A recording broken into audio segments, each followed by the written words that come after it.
Ay, halos lahat available na online, one click away.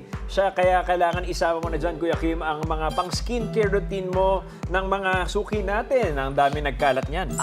Totoo yan. Kaya parang abot kamay ang pangarap ng ganda at glowing skin ng mga suki natin.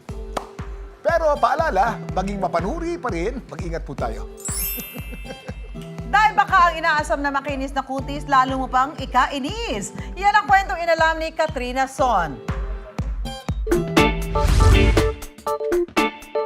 Fresh at glowing look. Ito raw ang nais ma-achieve ng maraming Pinoy sa paggamit ng facial mask. Pero, paano kung sa halip na gumanda ang muka, mas lalo pa raw itong naging di kaaya-aya?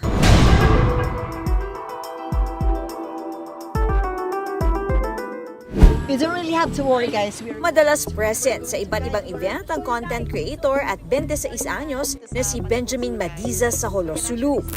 Para mapanatiling fresh ang mukha, ang kanyang go-to skincare, facial mask. In-order ko siya online, mahigit ng 1 linggo bago dumating. Kasi wow, ang ganda na ng looks nila. Kaya nainganyo ako. Aside from that, since marami yung bumili din ako. Excited pa noon na mag-unbox si Benjamin ng biniling facial mask. Agad niya raw itong sinubukan, pero matapos itong mailapat sa mukha. Sa halip na ma-relax, nagulat si Benjamin.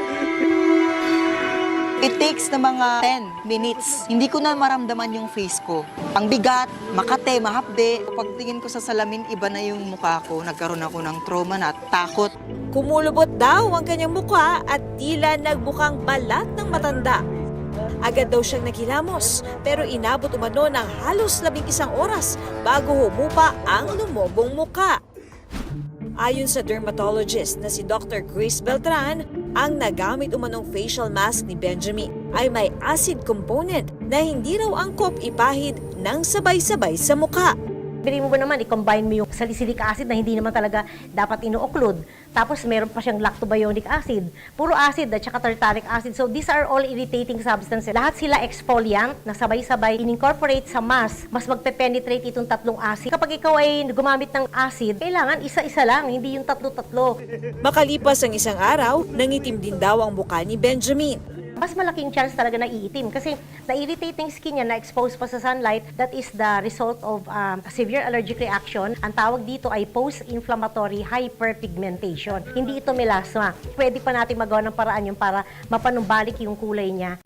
Dagdag pa ni Dr. Grace Beltran, ang paglalagay ng facial mask nakadepende umano sa kondisyon ng balat.